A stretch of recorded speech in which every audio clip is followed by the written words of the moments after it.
Kaja, Ja, začniva udarno. Jezus. Pravijo ti kaviar, socialistka, ki hedonistično uživa v najboljših hotelih in restavracijah sveta. In glej ga zlomka, pred 2 dnevoma si priletela iz Bruslja, ne? Ja. In malo predtem pa iz Venezuele. Kaj Ja. boš najprej pojasnila?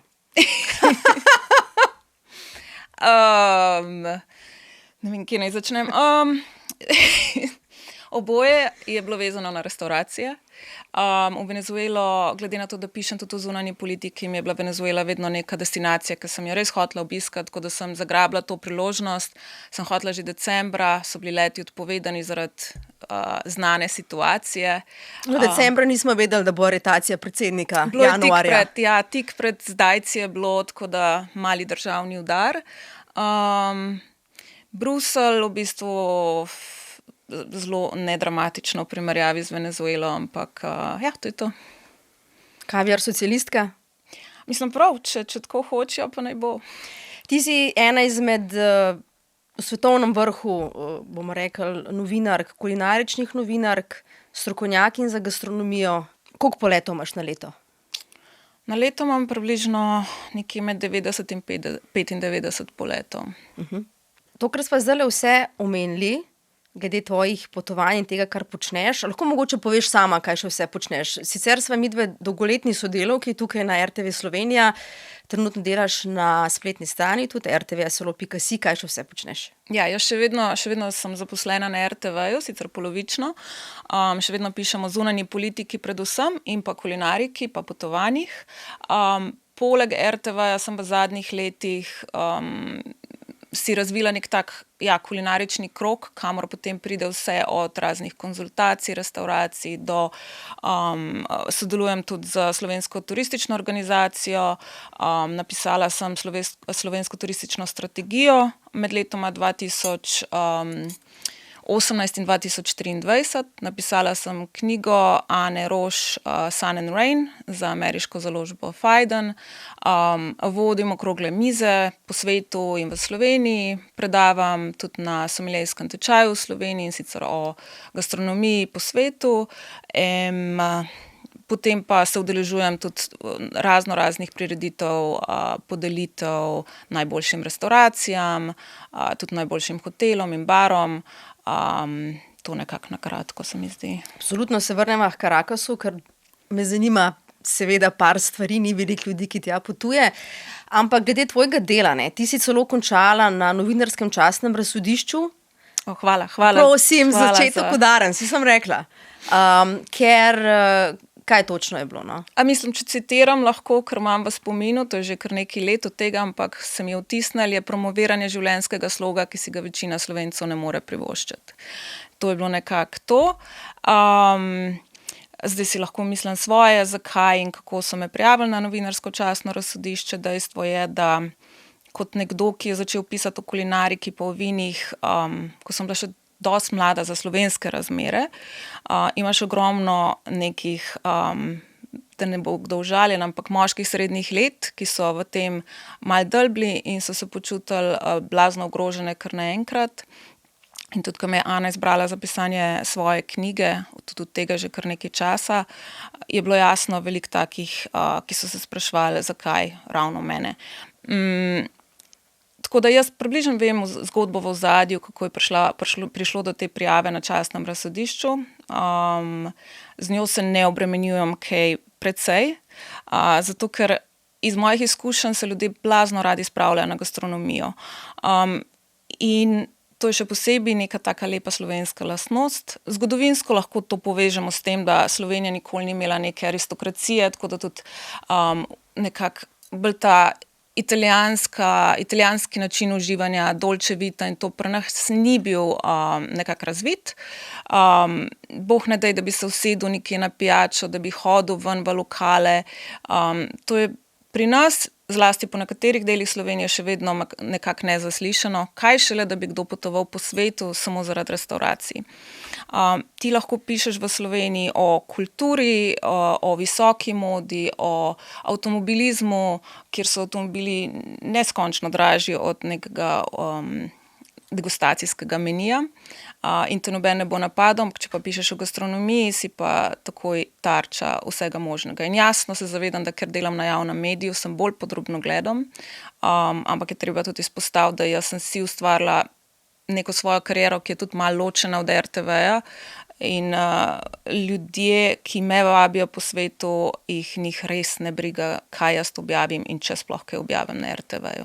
No, ampak vse finančne plati, to je verjetno kar en velik zalogaj, ne? Zdaj tudi, zdaj smo v neki specifični situaciji zaradi cen nafte, karte letalske grejo zelo gor, ampak ne glede na to, ti to delaš zdaj že, mislim, prav striktno kulinariko, po moje več kot 10 let. Ja, jaz sem to začela približno takrat, ko na MMC-ju nismo imeli sekcije kulinarika, tako da sem se jaz odločila, da bom začela pisati o hrani, ker me je vedno zanimala. Jaz sem odrasla z babico pa dedkom in sem vedno bila ogromno v kuhinji, v gozdu. Skratka, sem bila dosti vešča in nabiralništva in vlaganja in fermentiranja in peke in kuhe. Potem kasneje sem začela malo bolj hoditi po svetu, pa na take parkrat na let, nič posebenega, London, Pariz. In sem se navdušila nad tem, in ker sem videla, da pač nam manjka ta sekcija, sem jo uvedla. To je bilo, če se ne motim, 12 let nazaj, da sem začela malo bolj s tem. In potem tam nekje od leta 2018 sem začela bolj intenzivno s temi mednarodnimi turami. Ob tem je treba pač poudariti, da turistične ture, kjer vabijo novinarje ali na gastronomske ture ali na čisto turistične ture, to ni nič novega. To so tudi Slovenci že pred mano dosti počeli. Je pa res, da ko nekdo hodi na Dunaj, ko hodi v Bosno, ko hodi v Zagreb, je to malo drugače, kot potem, ko ljudje vidijo, da potuje nekdo v Tokio, Limo, Cape Town.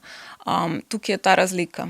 Mislim, spraševala so se zato, da češ kdo ti to plačuje v smislu, da verjetno si splačal RTV-jevsko, je to težko čestne. Kako je recimo s temi finančnimi vidiki?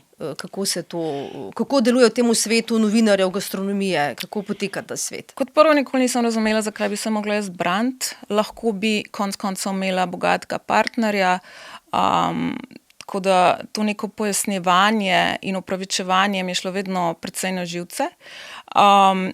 Če pa pač ti odgovorim na vprašanje, je pa ja, ko enkrat dosežeš nek ta kulinarični vrh, krog novinarjev, te restauracije vabijo po svetu. In restauracije pogosto z nekimi povezavami z turističnimi organizacijami ali pa z sponzorstvom letalske družbe ti krijajo stroške poti, skratka letalsko vozovnico, nastanitev in potem obisk same restauracije.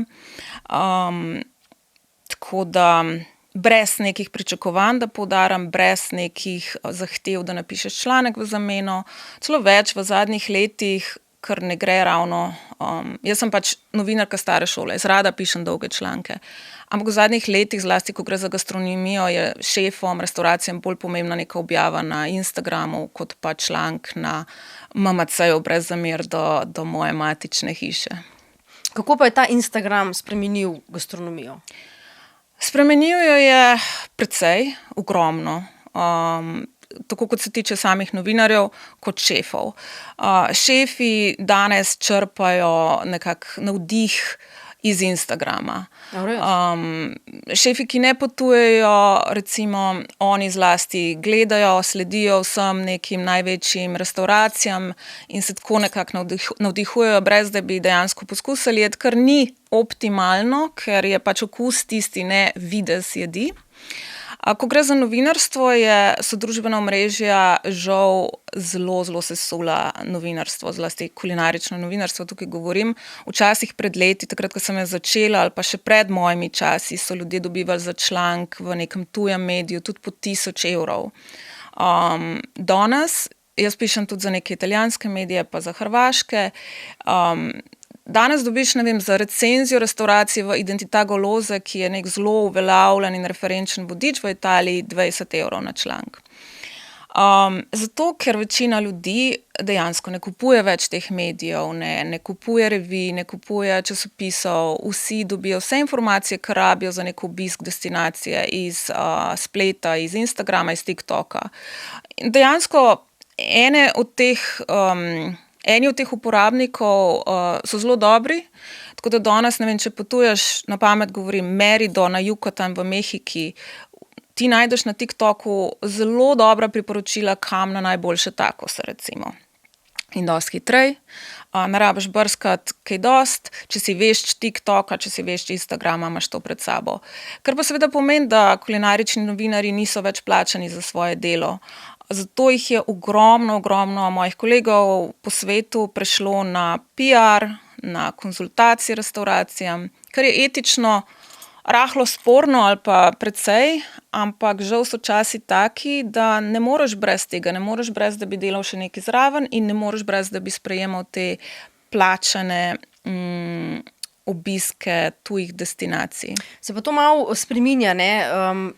Sem zasledila sicer ena slovenska revija, ki naj bi se umaknila spletne strani, torej da bo samo v tiskani zdaj, ne? Da če boš pač, verjetno bojo še na družbenih, ampak se vračajo back to basics, ne? Torej k osnovam, torej da ne bojo več imeli brezplačnikov na spletni strani.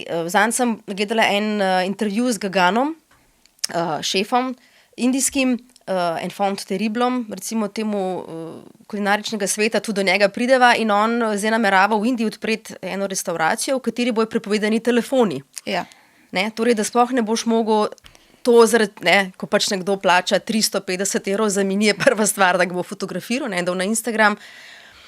On je rekel, ne, dovolj tega, ne. Tako da eni so neki uporniki znotraj. Moraš vedeti, da Gagan blazno rad provocira in sam sebe postavlja na laž. Tako da on je razvil cel ta sistem. On je imel prvi meni, ki je imel v starem Gaganu še v Bangkoku, je bil meni sestavljen iz emojijev. On je pač to izkoristil, ta vzpon družbenih omrežij, tako da zdaj da reče, da bo prepovedal telefone, ki je najbolj izkoristil to. Pač je zajahal Zeitgeist. Verjamem, da ampak bo. Zdaj, ki si ga omenila, da si bila tam, povej, kakšna je bila ta izkušnja. Ti si bila še v bistvu v tem res ta prvem Gaganu, ne? Čista prvem, ker on je potem to restauracijo skregal se v bistvu s poslovnimi partnerji, ne? In potem je druga odprl, ne? Ja, jaz sem bila dvakrat v prvem Gaganu in dvakrat v drugem Gaganu, se pravi v novem Gaganu, nazadnje je bilo to februarja, tik, ko se je začela vojna v Iranu. In Gagan je vedno bil nekako mal poseben in izstopa še vedno med temi kuharji, je pač neukročen, je divji, ne bom rekla, da so jedi glih, če bi ocenjevala samo jedi, to niso glih najbolj okusne jedi. On gradi na šovu in ta šov dela precej dober. Ta šov je sestavljen od glasne glasbe do maltretiranja jedcev, da ne rad jih postavlja v mučne situacije, v neprijetne situacije. In cela njegova ekipa v bistvu deluje kot nek dobro zverziran orkester. Ampak je populariziral indijsko hrano. Je res. Je dal na nek višji nivo. Je res. Indijska hrana do takrat, ko je Gagan začel s tem svojim, ker je že kar nekaj let od tega, je bila nekako na nivoju bolj poulične hrane. Takrat nismo imeli neke restauracije, prav res mednarodno vsaj neznane, ki bi poskušala spraviti indijsko kulinariko na neko višjo raven. Gaganu je to uspel in še vedno se o njemu govori, še vedno je na lestvicah, še vedno privablja ogromno govora oseb, še vedno je ogromno novinarjev pri njemu. Kakšen je pa vtis nate naredil, si ga spoznala? Ja, večkrat. In? Jaz mislim, da moraš pri njemu vse jemati zelo z rezervo. Mislim, da kdorkoli bo prišel prvič v njegovo restauracijo, bo po moje lahko impresioniran, ker je zelo dober govornik, zelo dobre zgodbice prepoveduje okrog vsake jedi in te zgodbice pa niso nujno glih točne. A zdaj govoriš mogoče o možganih podgane? Ja. Pač on je imel na meniju, da ljudje jejo možgane podgane in so bili vsi in na koncu se je izkazalo, da... Ja, ena od jedi recimo... Da niso, no. Ki jo ima še vedno na meniju, v malo drugačni obliki. Ampak on je rekel, da nihče ni prebral drobnega tiska, kjer so sestavine, da je tam dejansko pisali, da so mislim, da je zbelušal, da je ta... Seveda noben ne prebere tega. Mislim, da ima tudi velikrat skrit in tisti neonski meni zasvečila na koncu obeda, ampak ja, on je pač taka oseba, ki blazno rad provocira in ena od teh jedi so trajnostne možgani trajnostnih podgan iz bankovških kanalizacijskih kanalov in splete celo zgodbico okrog tega v obliki pravih možganov, so malih možganov, ampak potem na koncu, ko to poješ, seveda ti pove, da to niso bili možgani. Mislim, da takrat je bilo res iz belušev, zdaj trenutno ima iz... Zdaj ima kuščarje, mislim, da... Zdaj se dela, da so to možgani kuščarjev. Ampak kaj pa tebe to pretresalo, ko si rekla, da goste spravi v nelagodno situacijo? Kaj ja, on pač zelo rad postavlja in to bo priznala cela ekipa, da jim je užitek postaviti gosta na nekak... da jih izpostav. Cela restauracija ima samo en tak pult okrog kuhne, mislim, da je okrog 12 ljudi naenkrat posede, se pravi ne velik, tako da res lahko je zelo interaktivna izkušnja. Potem začne recimo, ne vem, spraševati goste o osebnih, zasebnih zadevah, potem jih sil, da naštevajo njihove najljubše ali zelenjavo ali juho in potem se norca dela iz njih, če mu pač ni všeč ta izbor, take zadeve. In v celo izkušnjo seveda je vpletenega tudi kar nekaj zelo dobrega vina, moram reči, da vinski izbor je zelo dober, zanj ga poskrbi srbski somelje Vladimir Kojić in je ogromno slovenskih vin. So naravne pridelave. Zdaj v zadnjem je bilo recimo burja, ampak vsa vina so naravne pridelave in večina jih prihaja iz nekak centralne Evrope, velike avstrijskih, velike slovenskih. Skratka, če ne maraš tako imenovanih naravnih vin, potem ti verjetno tudi to ne bo všeč. In en od gostov, nazadnje, ko sem bila, je dejansko sred večerje šel, ker mu niso bila všeč vina in ker mu ni bilo všeč, da mu ne zamenjajo vin. Je pa on zanimivo rekel, da zanika ta ekološke zadeve trajnostno, oziroma predvsem ekološke, vse v Indiji. Ne? Je rekel, jaz vam lahko dam na mizo kozarec vode, pa vam rekel, da je ekološka. Ampak v Indiji, da nihče ne more preveriti, a je to res neoporečno, a je hrana z vrta. On je govoril za Indijo. On je rekel, da to lahko nekdo na Danskem ali pa v Evropi govori, da ne, ker so le pač te razlike med njim pa recimo neko kulinariko z Evrope recimo, ali pa z drugod po svetu. Ne. Ja, to se mi zdaj zanimivo, da je tako priznal, mislim. Jaz bi se kar strinjala, zato ker v svetu kulinarike, zlasti visoke kulinarike, ogromno enega tega tako imenovanega greenwashinga. Šefi zelo radi opletajo s tem trajnostjo, ki je tako znucan pojem in tako zlorabljen. Michelin je uvedel zelene zvezdice, da bi se nekako približil tem trendom trajnosti, ki te trendi so prisotni že vse, odkar so na Danskem postavili ta nordijski manifest. Se spomnim, tudi v arhitekturi je bil zelen svinčnik za ekološko, mislim, za pač naravne projekte v Sloveniji in mislim, da ga več ne podeljujejo. No in podobno tudi Michelin. Vsake tokne, no. Podobno tudi Michelin, zato ker je zdaj začel počasi umikati potiho te zelene zvezdice. In iskreno, oni so jih res podeljevali na tak način, da je blazno sporno. Oni so poklicali restauracije in tako, imate kompost, a reciklirate. In seveda bo vsak rekel, ja. Z razliko od Michelina ima tukaj 50 best, se pravi, to je seznam 50 best. 50 najboljših restauracij 50 najboljših restauracij sveta, ki tudi podeljuje nagrado za trajnost.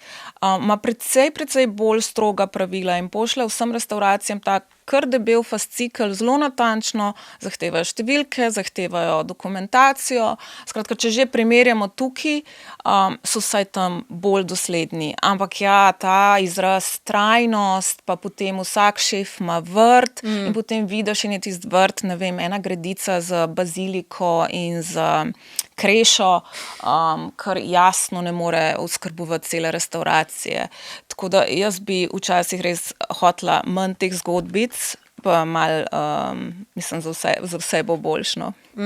En primer je bil Willow's Inna, ko si omenila te gredice. Blaine Wetzel, oziroma ta restauracija se je zaprla nekaj let nazaj.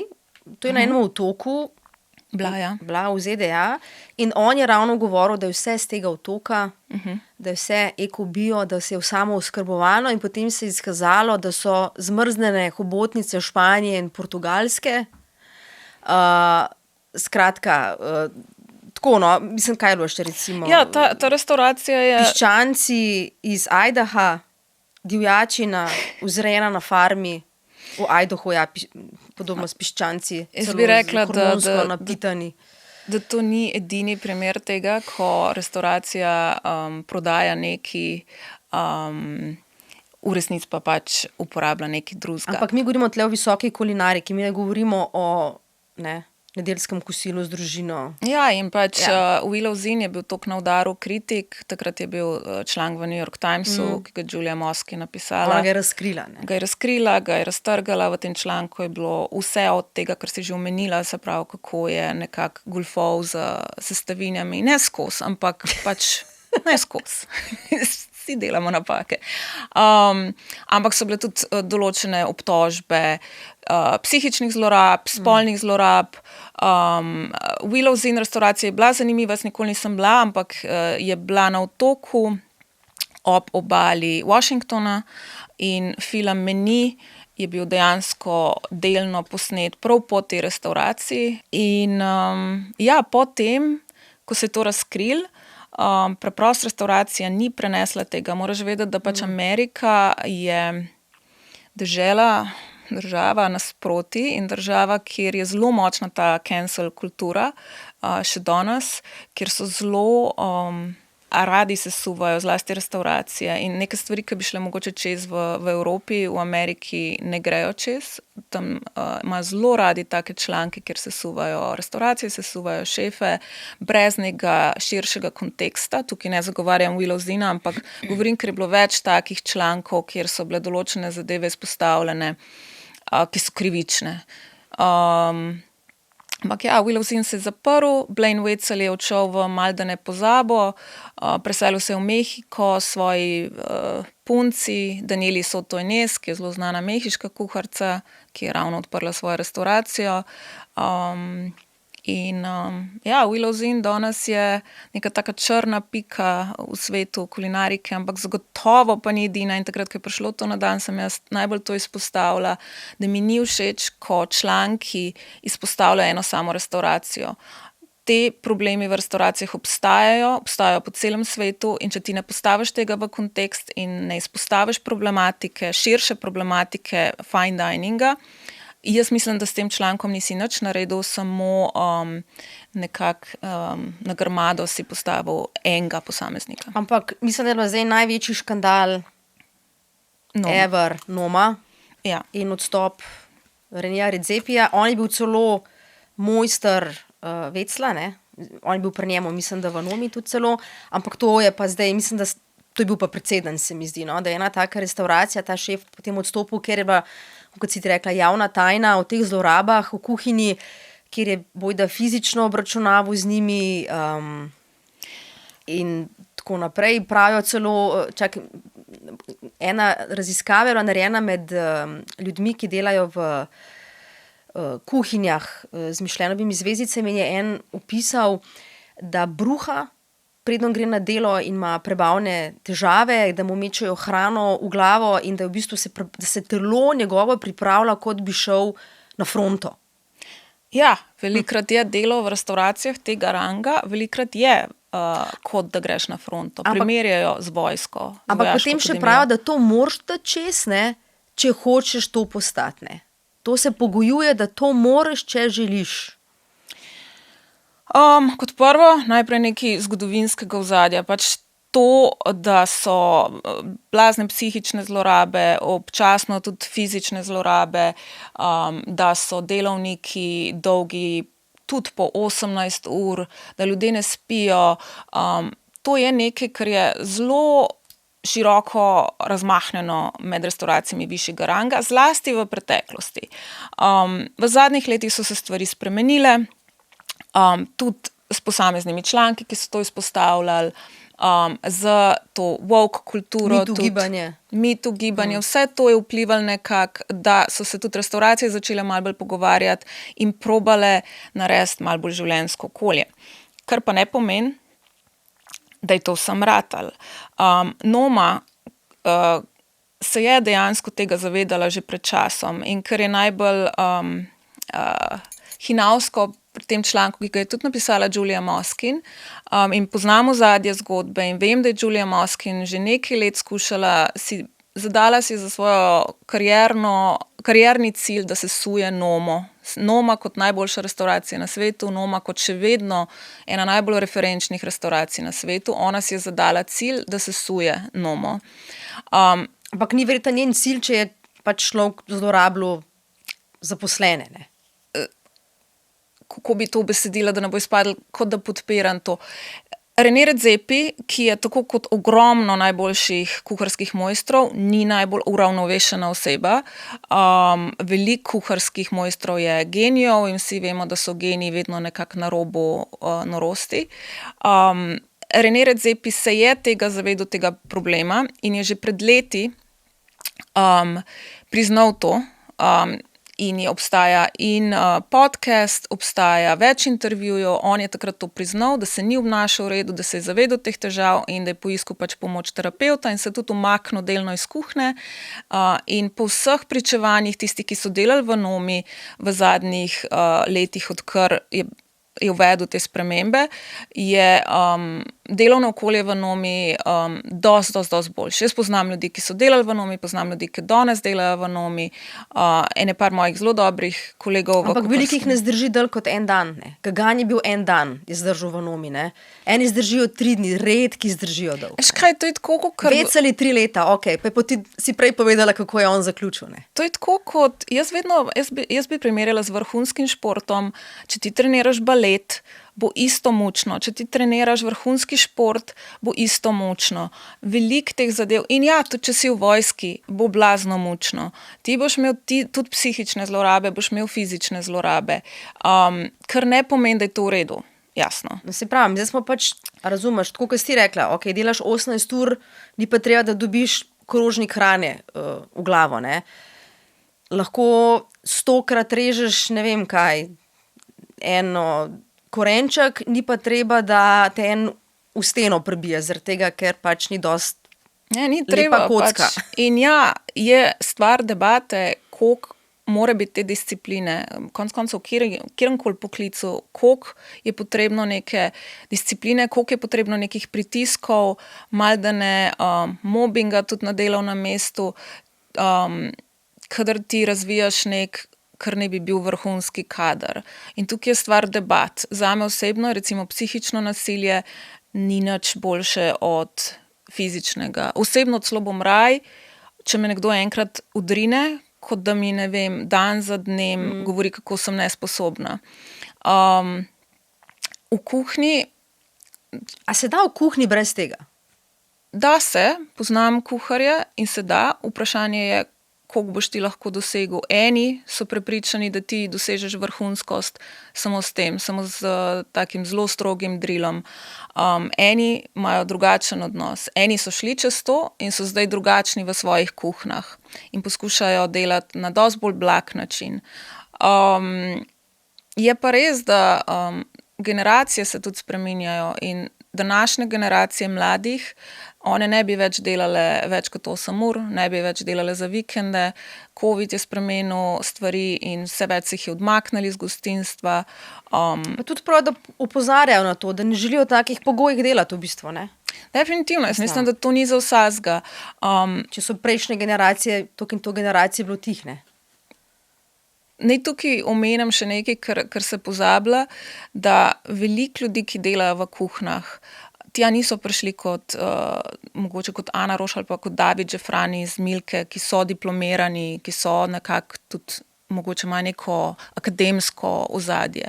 Veliko teh ljudi je šlo delati v kuhinje, zato ker niso mogli niti srednje šole dokončati, so jih vrgli ven, so jih starši vrgli ven iz bajte, so preprodajali mamila, poznam tudi take, so se pretepali, so bili eden od šefov zelo znan Erik Wildner iz Jordnerja v Kopenhagnu je bil celo v čist pravi tolpi. V tolpi je bil. In vzameš ti take ljudi in jih daš v kuhinjo in dobiš eno tako mešanico, ki včasih je zelo eksplozivna, ki včasih niso najbolj prilagojeni ljudje, ki so polni enega adrenalina, so polni enih ambicij, ampak mogoče tudi njihov način komuniciranja nikoli ni bil razvit na taki mal višji ravni. Zdaj tukaj zveni, kakor da vse kuharje obravnavam, kakor neke divjake na pol. In jasno, da to niso vsi taki, ampak je treba tudi ta segment vzeti v ozir, če mene vprašaš. Jamie Oliver ne imel nekaj časa, ni imel en projekt, ampak on je imel socialno ogrožen, ali kako je že, da je neko restauracijo, a je bila to 11 ali 7, kako je bila tista restauracija? Ja, on je imel socialno ogrožene. Ampak glej, pač, ko govorimo o teh raznih ekscesih, zadosti, da se spomnimo, ko smo gledali Gordona Ramsaya v Hell's Kitchen, mi smo navijali za to, da bo čim bolj sesuti svoje praktikante. Mislim, vsi smo gledali prav zaradi tega. Ja, časi so se spremenili, danes verjetno ne bi bilo več to sprejemljivo imeti take šove, ker skušaš biti nekako bolj civiliziran. Ampak, ko ti odrasteš s tem in občuduješ to in si potem nekako šokiran, ko zveš, da je Noma imela probleme v svoji restauraciji, se mi zdi malo neiskreno, no? Koliko je to ta kulinarični svet zatresel? Je bilo to pričakovano, da bo on odstopil? Ne, sploh se je to na dan prišlo? Ni bilo pričakovano. Človek, ki je vse to skupaj sprožil, Jason Ignacio White, je bil 3 leta vodja Nominga fermentacijskega laboratorija in je bil ironično odpuščen zaradi agresije nad sodelavci. In je potem dobil blazno zamero do Redzepija in do Nome in se je v nadaljnjih letih je bil njegov edini cilj sesuti Nomo. To mu je ratalo z navezo z Julia Moskin iz New York Timesa in pa ko je Noma, ki se v zadnjih letih vse bolj odpravlja po svetu in delati svoje pop-upe. Noma ima zdaj pop-up v Los Angelesu 4-mesečni in Redzepi je naredil to usodno napako, da je ta pop-up se odločil imeti v Ameriki in kot sem rekla, Amerika je blazno rada pograb take zgodbe. In ta zgodbo so pograbili in je šlo toliko viralno in je bilo toliko enega govora in toliko enih zapisov, da je na dan odprtja tega pop-upa Redzepi podal svoj odstop. Zdaj, ena serija je bila v bistvu The Bear, ne? Torej Jeremy Allen White, res. To je bojda ena serija, kjer si lahko, kjer v bistvu najbolj pristno prikazuje te odnose v kuhinji. Povej, mislim, da je bila narejena nekako tudi te motivika po nekih resničnih restauracijah. The Bear po vseh in ocenah in odzivih iz samega kulinaričnega sveta dejansko najbolj verodostojno prikazuje svet kulinarike. Pri tem so se povezali tudi z vrhunskimi kuharji, ki so sodelovali pri konzultacijah, tako da je zelo verodostojen prikaz. Predvsem dobro prikaže to napetost v kuhinji, izgorelost, psihični napori, psihične napetosti med ekipo. In mislim, da dosti dobro prikaže glavni lik, ki ga igra Jeremy Allen White.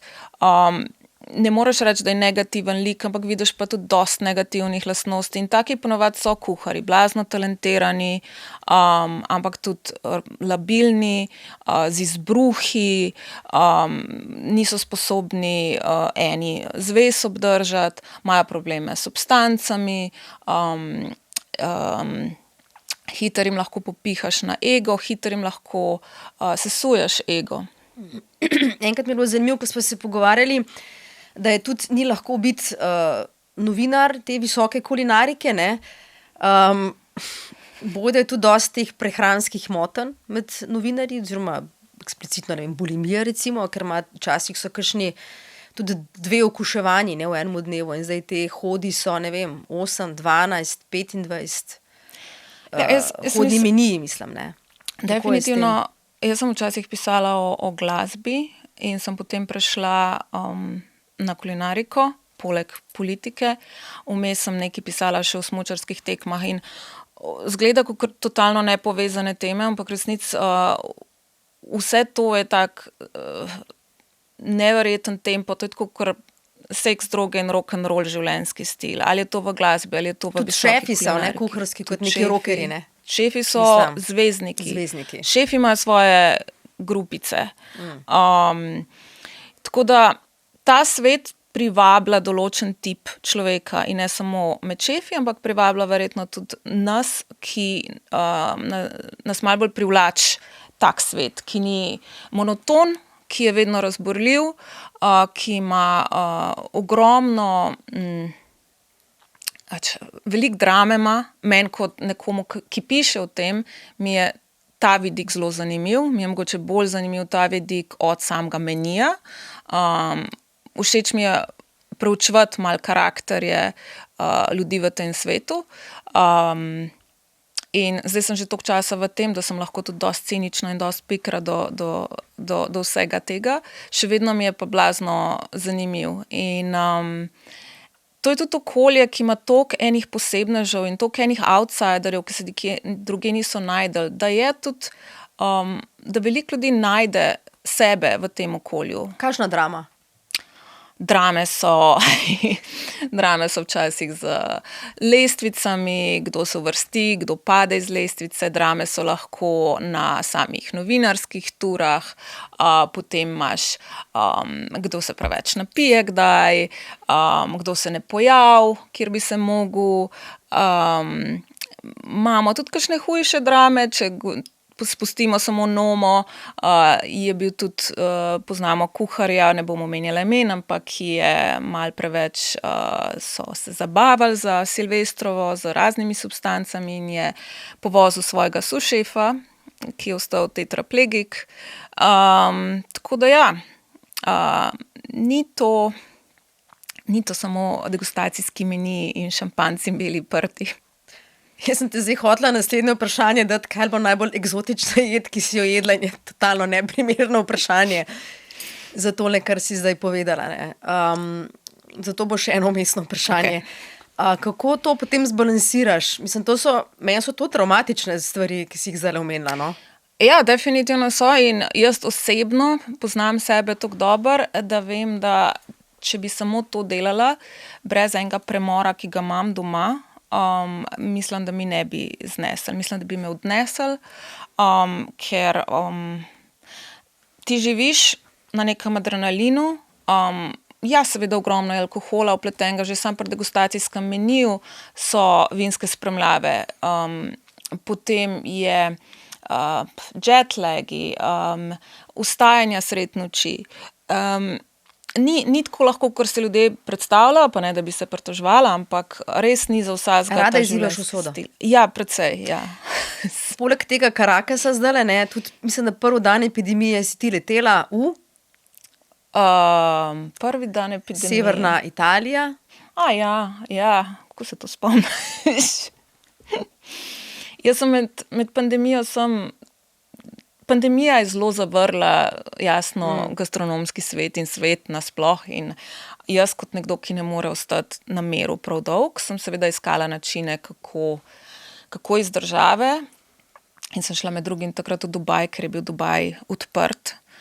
Sem potem napisala članek o tem, kako Dubaju uspeva ostati odprt. Točno, ja. Sem imela pogovore z njihovim ministrom za turizem, z osebami v tem sektorju, kako stavijo na influencerje in podobno. Skratka, izkoristila sem ta svoj obisk restauracije za članek o življenju v Dubaju v času pandemije. In to jaz rada počnem, kot nekdo, ki ima zaledje v političnem novinarstvu, mi je to zelo zanimivo in ja, če lahko izkoristim te svoja plačna potovanja za restauracije, mi je to fajn. Čakaj, si pa tudi zdaj v Dubaju ali oziroma nekje, zdaj, ko je potekala repatriacija potnikov? Ne, takrat sem bila v Bangkoku in bi mogla leteti čez Dubaj, ampak so pač lete vse odpovedali. Ampak mislim, jaz raje posežem po drugih načinih, kakor da bi vlado prosila za repatriacijo, zato ker sem jedla na drugem koncu sveta. Povej Caracas, zdaj povej, kako je zdaj tam, kakšna je klima po vsem tem, kar se je zgodilo, se kaj o tem ljudje pogovarjajo, so prestrašeni, malo nam povej. Caracas, jaz se dolg časa sem hotela iti v Venezuelo, ampak se iskreno nisem upala, ker sem slišala take stvari o tem, kako je Caracas najbolj nevarno mesto, če ne na svetu, pa v Južni Ameriki. Pač res imaš neko tako dosti slabo predstavo o neki propadli državi. Ki pa je bogata z nafto. Ki pa je bogata z nafto in tudi z drugimi viri. Ko prijaš tja v Venezuelo, je podoba čist drugačna. Jasno, Caracas je poln grafitov in letakov s Chavezom, z Madurom, z Simonom Bolivarjem, ta nek revolucionarni duh, ampak ta revolucionarni duh je bolj na grafitih samih, kot pa med ljudmi čutiti. Jaz sem se pogovarjala z ogromno ljudmi, sem skušala iz njih izvleči čim več nekih stališč, kar se tiče politike, in vtis, ki sem ga dobila o Caracasu in o Venezueli, je, da predvsem si oni želijo živeti naprej. Jih niti ne briga neki tako zelo politična situacija, ni, da bi se zdaj spravili na ulice in protestirali, ne proti ZDA, ne. Oni samo hočejo nekako prosperirati, odpirati nove posle, radi bi, da pridejo tujci in da sami vidijo, kako je v Caracasu, in iskreno, pač država je super, ljudje so blazno prijazni, revščine ni, vsaj ni take, da bi jo občutil, sem v kakšnih drugih državah dosti bolj občutila to. Na ulicah vsi delajo, praktično nobenega brezdomca ne vidiš. Trgovine so polne, prazne. Trgovine so polne. Ker 3 leta nazaj smo, kako so bili naslovi, da ni WC papirja, ali da so bile, se spomnim, še ne 3 leta nazaj je bilo, da ima zmanjkalo hrane. Po vseh nekih izpovedih je bila situacija pred parimi leti res slaba, ampak v zadnjih 3 letih se je pa dosti spremenil in je v bistvu dosti boljš. Vzpostavili so se nazaj tudi neki leti z Evropo, prihajajo nazaj tuje banke, tuja podjetja. Nekako kljub temu, da se režim oziroma vlada sama ni zamenjala, samo VD predsednice, se pravi Delcy Rodriguez je prišla na mesto Madura, ampak to je še vedno ista vlada, so se začele odpirati zadeve. Ampak še vedno imaš pa, to je ena od zanimivih zadev, da imaš ogromno Venezuelcev, ki živijo v tujini. Mislim, da se jih je okoli 8 milijonov odselili iz Venezuele v vsem tem času in največ jih živi v Miamiju, pa v Madridu, in ta venezuelska diaspora je zelo desno usmerjena, je zelo glasna in je zelo kritična in sem bila tudi jaz na pogromu te diaspore, sem dobila ogromno nekih sporočil, ki so mi skušali pojasniti politično situacijo. Ampak Venezuelci sami v Caracasu so mi rekli, da jim ne delajo nobenih uslug, zato ker državo slikajo v taki slabi luči, da jim to dela njim škodo. Južna Amerika, ko si omenila, kulinarika Južne Amerike se povzpenja, vse glede na tole lestvico 50 najboljših restavracij sveta. Ti si bila tudi v Majdo, v Limi. Mislim pa, da je na tej lestvici kar 5 restavracij. Kako to, da tako prosperirajo? Perujske restauracije? Perujske, ja. Ja, Peru je ne moram reči verjetno južnoameriške, a samo perujske izstopajo. Južna Amerika nasploh se res zelo vzpenja, Latinska Amerika, recimo temu, se zelo vzpenja, tudi Srednja Amerika. Je pa res, da je Peru ena od teh držav, ki jim je uspel tudi z dobro vladno strategijo prodreti in izkoristiti to, da nimajo sicer Michelinovega vodiča, ampak so bili vedno zelo dobro zastopani na tej lestvici 50 best. Central je bil številka 1 par let nazaj, 2 leti nazaj, se mi zdi. Majdo je trenutno številka 1 in ja, kot si omenila, je na lestvici še vse skupaj trenutno 5 restauracij. Gre za načrtno vlaganje v gastronomijo in ko imaš enkrat vlado, ki se tega zaveda in izkorišča ta potencial, je Peru dober primer tega, kako lahko prosperira država z gastronomijo.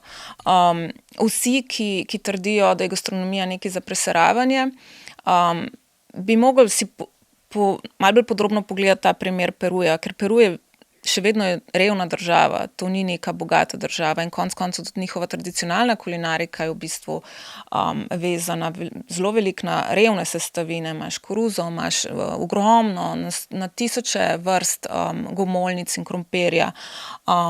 Skratka, same sestavine niso to neke luksuzne sestavine, ampak njim je uspelo se povezati, restauracije, šefi so se dobro povezali med sabo, podpirajo eden drugega blazno in dvigajo celo državo naprej in vzbujajo pri navadnih Perujcih nek nacionalni ponos, ker prej niso tega doživeli.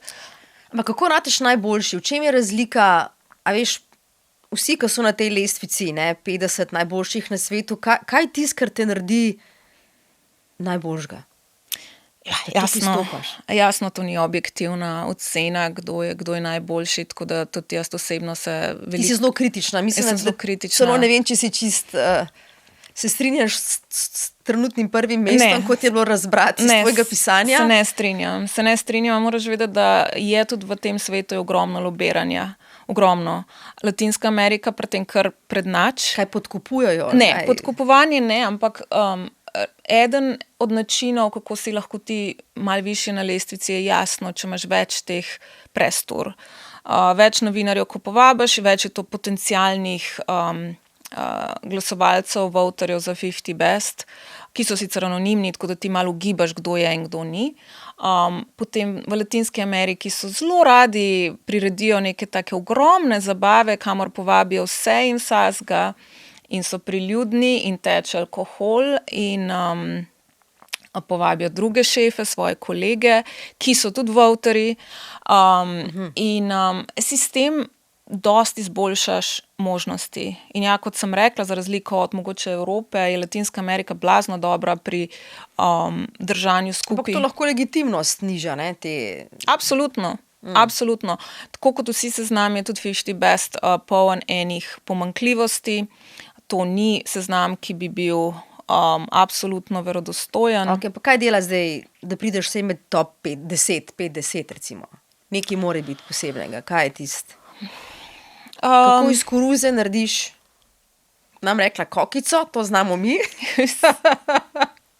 Jaz mislim, da trenutno, včasih so bili trendi malo drugačni. Na lestvici je kraljevala El Bulli, ki je bila tipična, je bila španska molekularna kuhna, skratka hrana iz laboratorija dobesedno. Ta molekularna kuhna španska je nadomestila francosko klasično in po tej molekularni nekako je prišla Noma s to skandinavsko revolucijo, nordijsko revolucijo, od tega je zdaj že več kot 20 let. In ta nordijska kulinarika, ki je dosti bolj rustikalna, ki dosti bolj poudarja lokalno sezonsko sledljivost, je imela vpliv na restauracije po celem svetu. Vse restauracije, tudi pri nas, recimo Grič, je tak primer, zelo dobro sledijo tem načelom, ki jih je postavil ta nordijski manifest. Danes, recimo, kar bi rekla iz trendov in vsega tega, so ljudje navdušeni nad novimi destinacijami. Ljudje so malo naveličeni evropskih restauracij, ker so bliže tam, ker so videli na Instagramu tokrat, ker so mogoče tudi bili povabljeni že tokrat. Danes ljudi zanima nove in nove destinacije. In včasih mogoče niti ni nujno, da je tista restauracija, da ima vse tipi top, se pravi, lahko da je strežba ni glih na najboljšem nivoju, lahko da je vinska spremljava blazno pomanjkljiva z nekimi zelo povprečnimi ali pa podpovprečnimi vini. Ampak ljudi navdušujejo novosti, ljudi navdušujejo doživetja, pa tudi, da imajo neki, kar niso vajeni. Recimo, bila sem zdaj ob Venezueli, sem bila v Cartageni v Kolumbiji, kjer krasna restauracija, ki se reče Selele in je vse delano iz karibskih sestavin, iz tega karibskega dela Kolumbije. Čudovita hrana, ki je tudi zelo okusna. Strežba podpovprečna, vinska spremljava podpovprečna, ampak so sestavine, ki jih uporablja Jaime Rodriguez, ki je šef tam, tako zanimive, še posebej, če greš še na tržnice lokalne, kar jaz vedno skušam narediti, zato ker se mi zdi krasno, da najprej vidiš ta produkt v neki surovi obliki, preden je preoblikovan. Vsi smo bili zelo navdušeni, vsi smo bili zelo vznemirjeni nad novimi okusi, nad novim okoljem. In to tukaj trenutno imajo plus take restauracije, ki so na nekih teh malo bolj eksotičnih destinacijah. Zdaj pa res vprašanje, kaj je bila najbolj eksotična jed, ki si jo ti jedla in česa ne bi jedla? Ja, to me večkrat vprašajo. Moram reči... Mi jemo samo kokice.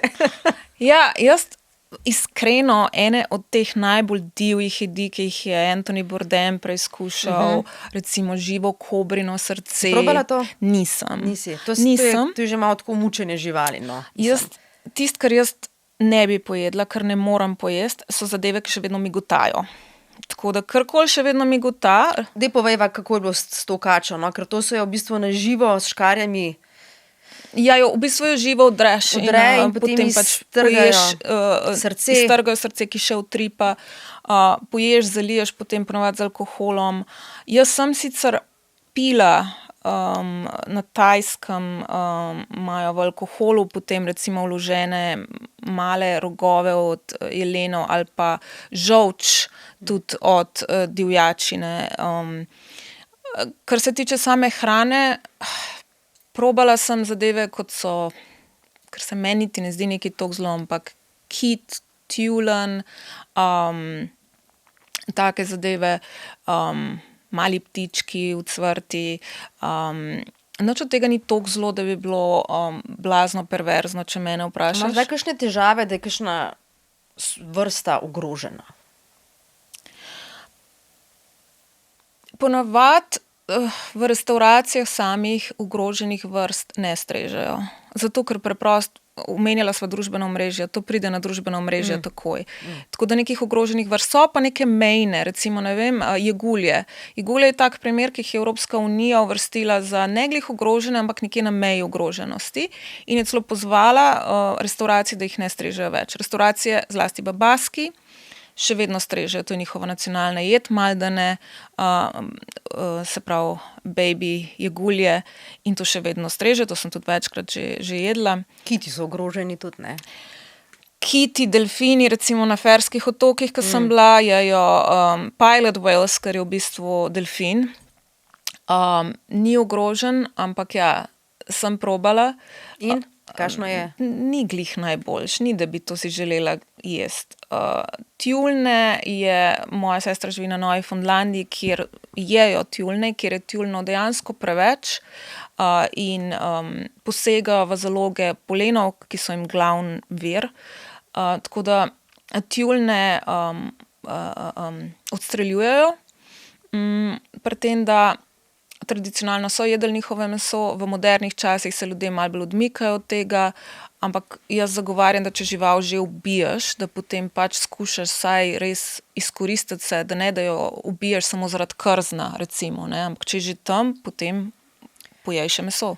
Ok, ena zelo škandaloznih jedi, zagotovo pa po mojo veliko ljudi ne poznajo, v bistvu francoska jed, ortolan. Ja. Pojasni. To je... Kaj je to in kako se jo je? Jo je pa Mitterrand, torej francoski predsednik, mislim, da je 8 dni pred smrtjo, je 2 te jedi snedu. Zdaj pa pojasni, je pa za tiste, ki nimajo želodca, mogoče ne preskočiti sekunde. Uživanje ortolanov je pač, ja, je zelo francoska zadeva in Francozi so malo posebni, dajmo biti iskreni, ne.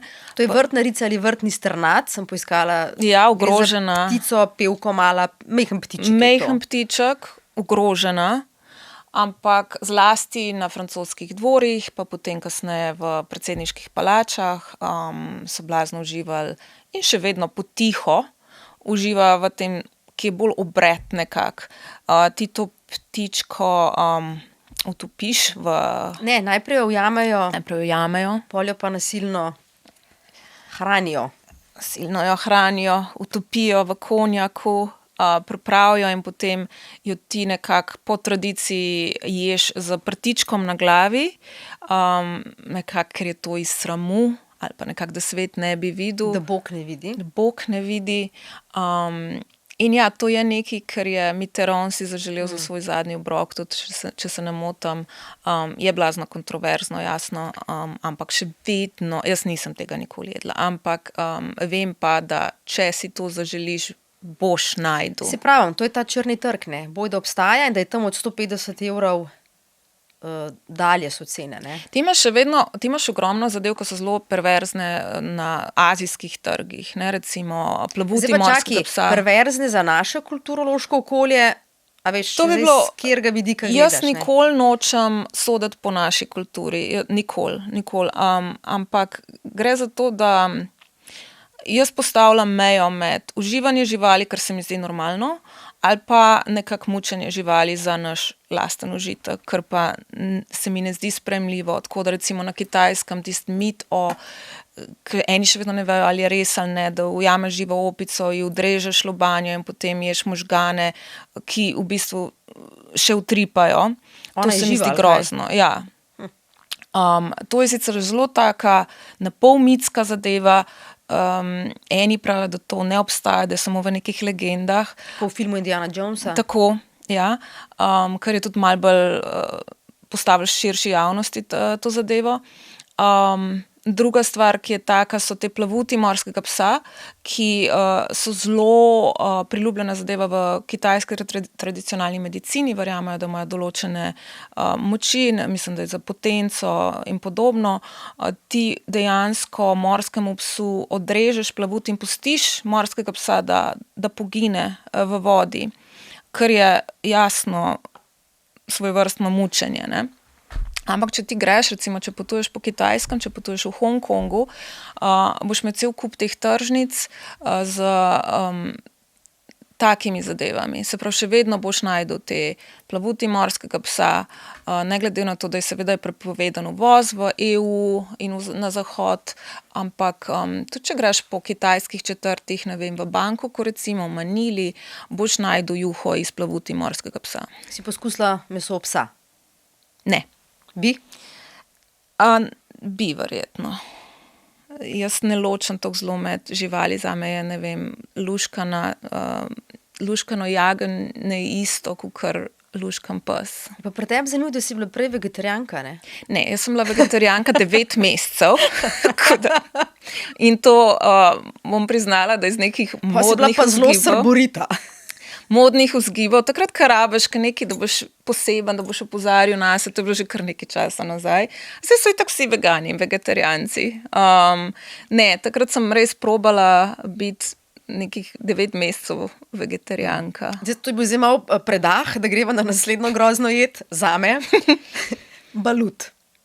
Balut je tradicionalna jed Filipinov, ki je, v bistvu gre za jajce, kjer je noter že razvit ptičji zarodek, kar pomeni, da že ima klunček, da že ima perje, ti potem to jajce termično obdelaš na tak ali pa drugačen način. Skuhaš, odsvreš in potem to poješ in ko ješ, v bistvu čutiš pod zobmi tudi recimo malo kosti in kljun.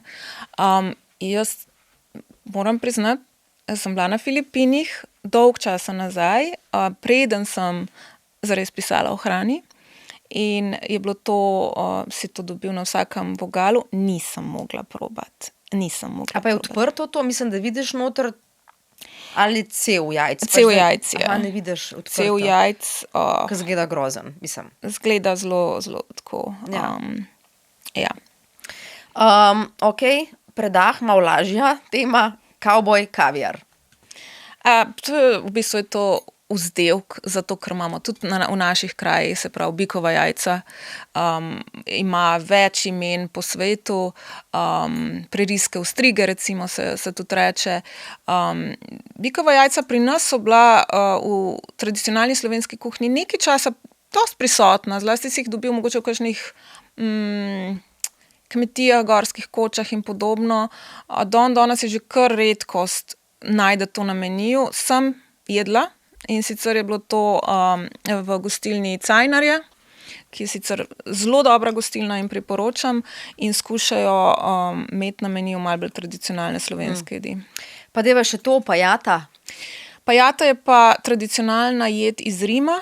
Rim ima zelo bogato tradicijo jedi z drobovine, quinto quarto, tako imenovano, in je zlasti ena četrt v Rimu, Testačo je, kjer so imeli v preteklosti klavnice, in od tam prihaja ta tradicija, da ješ Skratka, ogromno drobovinskih jedi. Imajo vampe, so zelo znani v Rimu, in pa tudi pajata, ki je v bistvu na nek način, to so Teliček? to črevesje telička, neodstavljenega, kar pomeni, da v bistvu v tem črevesju je še vedno mleko, in ko ti pripraviš to pajato, pripraviš lahko na več načinov, ampak ko jo ti spet termično obdelaš, je v bistvu noter tudi seserjeno to mleko. Kaj pa Slovenci, slovenske jedi, ki bi bile ekstravagantne? Jaz bi recimo izbrala kakšni kisli možgani, mogoče sir mohant, mogoče medvedja šapa. Ja, kar se tiče... Vampi, recimo. Kaj bi ti? Vampi so brez veze, ker smo jih v vrtcu jedli. Plus pač ogromno tradicionalnih kuhinj pripravlja vampe. Jaz bi rekla, da neke take malo bolj posebnosti, ki so malo bolj hardcore, če greš v Prekmurje, imaš iz krvi veliko stvari, ali je to... Krvavice, ali kaj? Ne krvavice, ampak recimo ali juha iz krvi, ali pa neka taka, kakor ene vrste omleta iz krvi. Čebulo prepražiš kri v bistvu, no? Tako je. Okay. Take zadeve. Medved je res za veliko tujcev še vedno nekaj nepojmljivega, da se to na krožniku pojavi, zato ker... Mi tudi konjsko meso jemo, ne? Mi jemo tudi konjsko meso, ker je tudi... Zlasti za Američane je zelo je tabu praktično. Tabu, ja.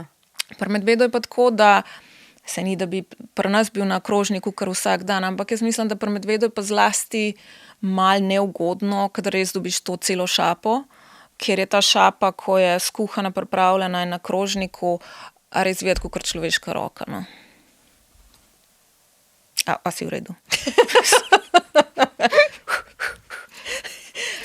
Polhi, vem, da si enkrat omenjala tudi polhe, da je to...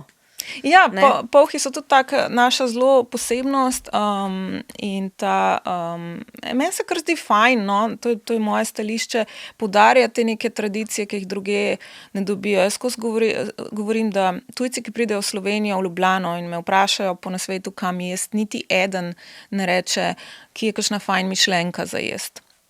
Vsi rečejo tradicionalno, lokalno in ko pridejo v Slovenijo, jih zanimajo neke te posebnosti. Jaz sem govorila, ko sem delala slovensko gastronomsko strategijo, sem opravila pogovore z veliko novinarji, ki so bili tujimi v Sloveniji, in sem vprašala, kaj mi je najbolj ostalo v spominu. To je bilo eno od vprašanj, ki sem mogla postaviti. Ja, seveda so se spomnili Hiše Franko, ker so bili ponavadi tukaj zaradi Hiše Franko kot neke najbolj izpostavljene slovenske restauracije, ampak kaj je tisto, kar mi je ostalo v spominu, je, ko so šli zjutraj na hrib in so spili šnopc ob 8 zjutraj in so jedli krasne štrukle, da česa tazga oni niso nikjer druge dobili. Tako da jaz mislim, da tudi polhi je neka taka tradicija, ki se mi zdi zanimiva za tujce. In bi rada, da se to bolj ohranja, da se to bolj poudarja, ker na koncu koncev še ena pizzerija, še en tacos plac, v redu za Ljubljančane, mogoče je to v redu, ker smo že vajeni od naših babic, da so nam pripravljale tradicionalne jedi, ampak za tujce, in Ljubljana je blazno turistično mesto, bi pa res mogli poskrbeti malo več za to tradicionalno slovensko ponudbo. Zdaj razmišljam, če bomo dobili prijavo zaradi... 100%, ja. Ja, 100%, sem že vajena, tako da... Mislim, ni namen tega, da spodbujava vse to, zdaj res govoriva o nekih ekstremnih primerih. Ja, ki so bili ali so, ne, zdaj, da to je ta intermezzo. Jaz mislim, da ljudje so hitro užaljeni, ljudje so hitro občutljivi, ko gre zlasti za stvari povezane z mesom. In potem poznam tudi določene ljudi, ki jih blazno moti, karkoli objavljam, kadar imam pogovore z mesarji, z lovci. Ampak ti isti ljudje z veseljem kupujejo pakiran čevapčič, pakirano hrenovko v trgovini, kjer je res noter ne veš, kaj je zmlet, in ponavadi prihaja to meso iz blazno nehumane vzreje. No, pa iz etičnih vidikov, ne, mučenja živali, ne? Kot pravim, jaz mučenja živali absolutno ne odobravam in potegnem črto med mesom, ki ga zaužiješ, ki je produkt mučenja živali, ali pa mesom, ki je pač stvar uživanja živali, kar je nekaj, kar človek uživa že od samega začetka. Prej si omenila hamburger, pica. Pravzaprav kamorkoli pridemo, imamo samo to na izbiro, pa vedno hočemo vsi neko pristno hrano. Kamorkoli greš, hočeš nekaj pristnega in tudi v Ljubljani večinoma samo recimo to dobiš ali pa če kam greš, ne. Je recimo zanimivo, da so določene jedi, ki so bile včasih hrana revežev. Jastok, ostrige, kaj še? Zdajle se ne spomnim. Vem, da jih je en cel kup jih je. Konec koncev tudi ribje ikre, ne? Včasih se ni jedel Kaviar, tako je bil včasih v bistvu hrana ribičev. Ribiče so stranto celo metal. A misliš, da bi lahko kdaj pica in hamburger ratala visoka kulinarika čez 50 let? Da je več sploh ne bo na ulici, ne?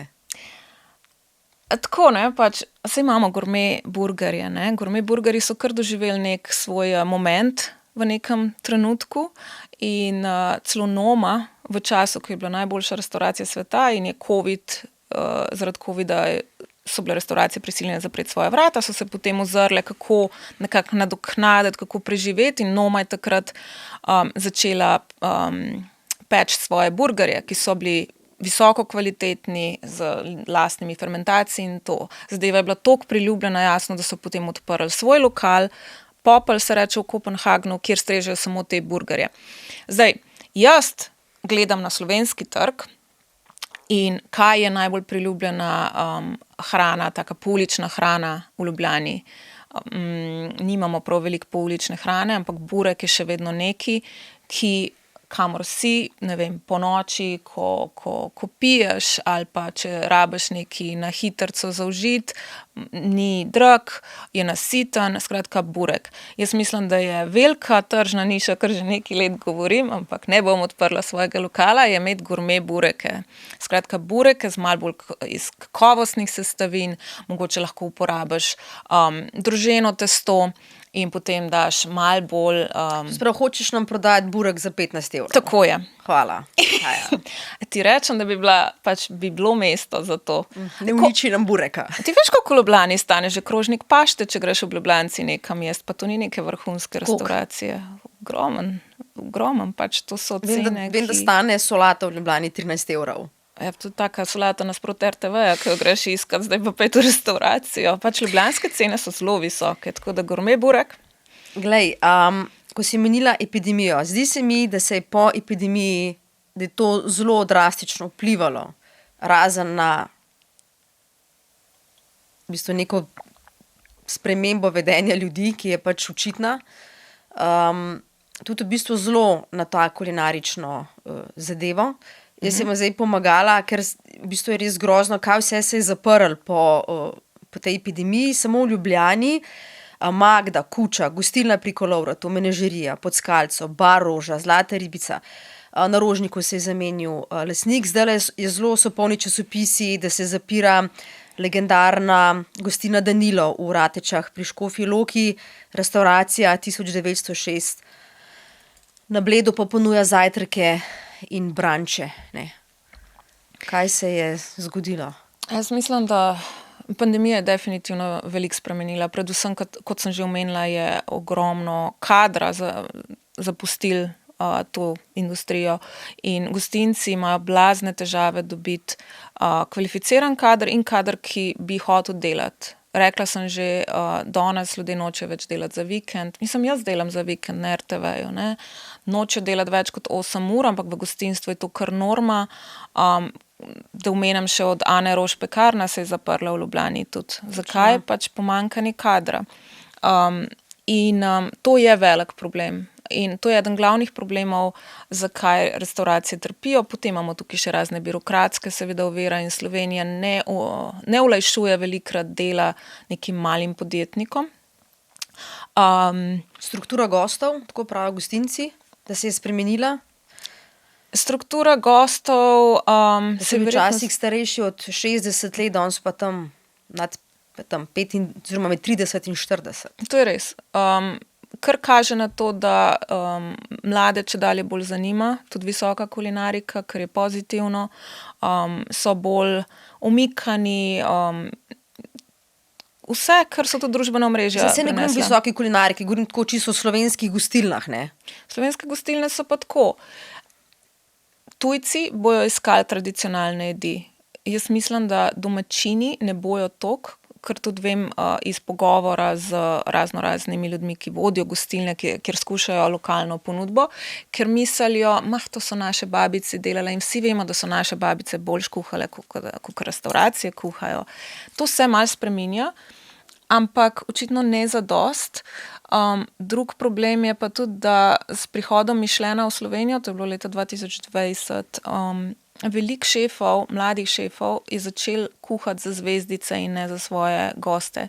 In se dobil ogromno nekih bistrojskih placov, kjer skušajo navdušiti bolj kritike kot pa goste. Nam manjka preprostih gostiln, nam manjka preprostih lokalov.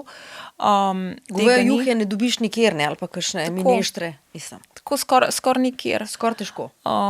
In to je problem, ker jaz pač skozi zagovarjam to, da mora biti gastronomija sestavljena kot piramida. Če se ti imaš za gastronomsko destinacijo, ker Slovenija se ima nekako v zadnjem času, se trdi, da je gastronomska destinacija, jaz trdim, da nismo, ampak jaz sem bolj kritična, ti moraš imeti piramidno bazo. Se pravi, jaz gledam na gastronomijo kot na piramido, vrhunska kulinarika, zvezdice, 50 best, vse to je samo vrh piramide. Ti moraš imeti bazo te piramide močno. In tukaj so gostilne, tukaj so trattorije v Italiji, tukaj so taverne v Grčiji, v Parizu mogoče so to bistroji njihovi. V Sloveniji so to družinske gostilne, ki se zapirajo in spreminjajo. In izginjajo. Ja. In to je nek proces, ki se dogaja že dolg časa, žal. Vsi vemo, da tudi celo takrat v socializmu, še ko smo se začeli odpirati malo svetu in smo dobivali prve pice, smo bili vsi tako navdušeni, se pravi, naši starši. In so kar naenkrat se gostilne začele ponujati sve in svašta, vse od Dunajcev do Caesar salad, od purana v gobi omaki. Mislim, mi smo imeli kiosk, kjer so pomfrine dajali, ne, če se ga ti spomniš, na Bavarskem dvoru je bil in so pač pomfrit cvrali in se ga dalo škrnicali. Sem res. Kje so ti lepi časi. Koliko se je spremenil ta trend zaradi naročanja hrane? V epidemiji je zelo bilo, to je edina rešitev, ne, če si... Pandemija... Mislim, smo kuhali doma, seveda, ampak veliko ljudi je tako začeli naročati, ne, ker nisi mogel iti ven. Ampak to se je zdaj obdržalo. Zanimivo je, kako je pandemija v bistvu povzročila dve diametralno nasprotna trenda. Se pravi, po enem si hotel neko varnost, neko povezanost z naravo in si začel naročati zelene zabojčke, si začel naročati linijo Ane Roš iz Tuša, dostavljali so ti na dom kmetje, začel si kuhati, začel si delati kruh z drožmi, začel si preizkusiti, jaz sem začela preizkušati vse možne neke recepte in mislili smo... Veliko ljudje takrat prvi kruh, prvo potico spekali. Mi smo dobili celo generacijo pekov, ampak ko pa pekarna enega peka, se pa noben ne jav. In to je bila neka lep, ko se temu reče, stranski produkt pandemije. Po drugi strani pa, tako kot si rekla, čedalje več ljudi je začeli naročati hrano, tako se je razvil pri nas Volt in podobno in se obdržali. Zanimivo bi bilo videti neke podatke, koliko se je povečal v tem času in koliko se je to kar obdržali. Jaz osebno nikoli ne naročam hrane. Je to tvoj statement, je to tvoj... Ne, jaz preprost raj sama kuham, kot pa da bi naročala hrano. Še mogoče Michelin v Sloveniji in hkrati dejstvo, da pa je hiša Franko na 50 best padla, mislim, da zdaj na 68. 69. mesto. Hiša Franko in Ana Roš sta prisotne v mednarodni sceni zdaj že kar nekaj časa, 10 let. da sta obe res svetovno toliko izpostavljeni. 2016 je prišel Netflix in Chef's Table in takrat je imel največji boom Hiše Franko. Takrat so bile vrste, telefoni so pregorevali, Američani so bili obsedeni. Potem je Ana dobila naziv najboljše kuharske mojstrice na svetu. Se pravi, nov tak velik korak. Restauracija se je začela prebijati. Potem je prišla nekako pandemija in se skupaj je malo zastalo, spremenil se je tudi segment oziroma po narodnosti, kateri gostje več prihajajo. Ampak da se vrnem, jaz mislim, da iskreno eden od razlogov, zakaj Hiša Franko malo pada na lestvici, je zato, ker ljudje so željni novih destinacij. Ker so željni neke bolj eksotike držav, ki jih čim manj ljudi je bilo v tisti državi, toliko boljš. Oseben primer Venezuela. Jaz sem bila srečna, da sem bila ena redkih, ki sem lahko šla v Venezuelo. In to ti je potem nekako bolj vznemirljivo. Pa kdo so ti kulinarični turisti? Kaj je to, v kakšnem tipu ljudi tu govorimo? To so verjetno kaj? Premožnejši ali to je slepo ugibam? Segment ljudi, ki so dobro situirani, ki potujejo prav z namenom okušanja v najboljših restauracijah sveta. To so ljudje, ki najprej bukirajo restauracijo in šele potem letalsko karto, ker si hoče zagotoviti, ker ene restauracije je rezervacijo skoraj nemogoče dobiti. In po vseh nekih podatkih, po statistiki, so ti gosti zelo dobri gostje, jih zanima več kultura, več tradicija, porabijo precej več na destinaciji sami. Koliko porabijo? To ne vem. Ne vem, ampak ker tudi se razlikuje malo po nacionalnosti, ampak vedno, kadar si v precepu, na koga ciljati, na kakšnega turista ciljati, je znano, da so gastronomski turisti zelo dobri turisti in bojo pripravljeni več odšteti za namestitev, več za bojo preizkušali tudi ostale restauracije, se pravi, to je cilj gostov, na kateri je dosti bolj ciljati, kot na neke Britance na fantovščini. Torej, zdaj, glej, očitno neka kritična masa tukaj je, ne? Ja. V smislu teh potrošnikov, ki je določen segment potrošnika, ne. So potem te nagrade Michelinove zvezdice 50 Best. Je to vse namenjeno njim in ne nam, navadnim ljudem? Jaz včasih se sprašujem. Se mi zdi, da je Michelin še vedno... Zelo v dveh različnih svetovih, ne, zdaj govoriva. Lahko, da si bo kdo najmanj pogovor zelo napačno predstavljal, ne. Ampak zdaj res govoriva o tej vrhunski gastronomiji, ki se loči od tega, ko gremo, ne vem, na družinsko kosilo. Čeprav smo tudi o tem govorili, da se tudi ta tip gostiln zapira. Ja, nagrade so definitivno blazno pomembne za šefe. Veliko jih bo povedal, da jim uvrstitev na seznam 50 Best jim ni spremenila, koliko je gostov. Enim je spremenila povsem. Kaj je Sloveniji to spremenilo?